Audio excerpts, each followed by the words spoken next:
Hi girls, आज आपण बघतो देवसेना साडी. सगळ्यात आधी तुम्हाला काय करायचं, जसं आपण सहावारीची नऊवारी साडी नेसवतो ना, त्या प्रकारेच तुम्हाला मध्ये काठ मारून घ्यायची आणि डाव्या बाजूला तुम्हाला 2 हाताची साडी सोडायची. डाव्या बाजूची साडी ती डाव्या पायातून बाहेर काढायची आणि आपला जो पदर आहे तो उजव्या पायातून बाहेर काढायचा, म्हणजे मागच्या बाजूने पुढे आणायचा. आता तुम्हाला दिसतंय की आपण दोन्ही साईडने साडी आपली पायाच्या मागे करून घेतली. आता आपल्याला याच्या डाव्या पायातून तुम्ही जी साडी काढली तिला व्यवस्थित आधी सेट करायची आणि तो पाय ना टाईट होईल असं मेक शुअर करायचं.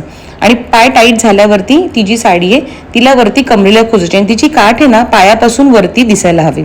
आता हा कोणता भाग आहे? हा तोच भाग आहे ज्याचा तुम्ही मागे काष्टा करणार होते. तोच भाग तुम्हाला फक्त कमरेच्या पुढच्या बाजूला लावायचा.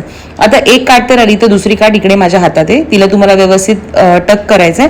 आणि हो, देवसेना साडीमध्ये तुम्हाला काष्टा दिसणार नाही किंवा जो काष्टा असतो तो लपला जातो, त्याच्यामुळे इथे छोटासाच काष्टा येतो, त्याचं जास्त तुम्हाला टेन्शन घ्यायचं नाही.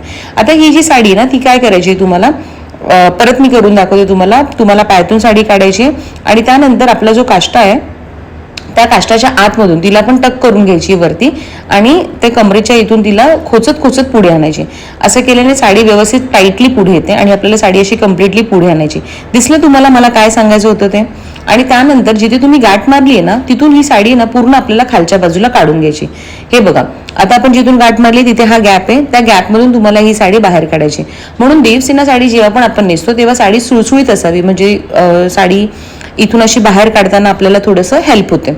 आणि त्यानंतर हो, हे तर मी सांगायला विसरलीच की देवसेनाची साडी आहे ना ती साडी तुम्हाला 7.5 मीटर साडी लागते ना, तर 6 मीटर साडी खूप छोटी होते आणि 9 मीटर साडी खूप मोठी होते. अशा प्रकारे साडी काढून घेतली. साडी खेचून तुम्हाला दिसते जिथे जिथे एक्स्ट्रा साडी आहे ती व्यवस्थित आपल्याला काढून घ्यायची. आता आपल्याला बघायचं की आपला पदराचा सरळ भाग कोणता आहे. हा मला मिळाला आपल्या पदराचा सरळ भाग आणि त्याचा हा गोलाकार भाग येणारच आहे, कारण की आपण साडी जेव्हा आपण साडी बाहेर काढतो तेव्हा ती सिमेट्रिकली अशी होते. सो त्याच्यानंतर तिला खेचत खेचत पुढे आणायची आणि इथे आणल्यावरती आपली जी फर्स्ट प्लीट आहे त्याला मेक शुअर करायचं की ती आपण खांद्यावरती लावणार आहोत.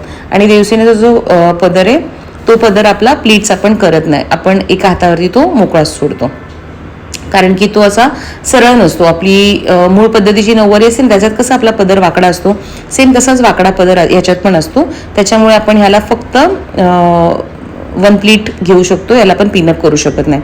आणि त्याच्यानंतर 1 प्लीटेड साडी आपण जशी घेतो तशीच सेम साडी त्या प्रकारे ह्याला पिनअप करून घ्यायचं पदराला आणि अशा प्रकारे तुमची देवसेना साडी तयार झाली.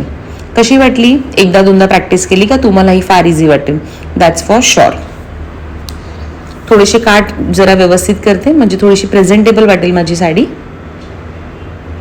येस. आणि मागून ही जी काठ आहे हिला थोडीशी, जर तुम्हाला थोडंसं असं खाली वाटत असेल ना तर इथे तुम्ही पिन्स पण लावू शकता. साडी थोडीशी पकडायची आणि पिन लावायची. थँक्यू.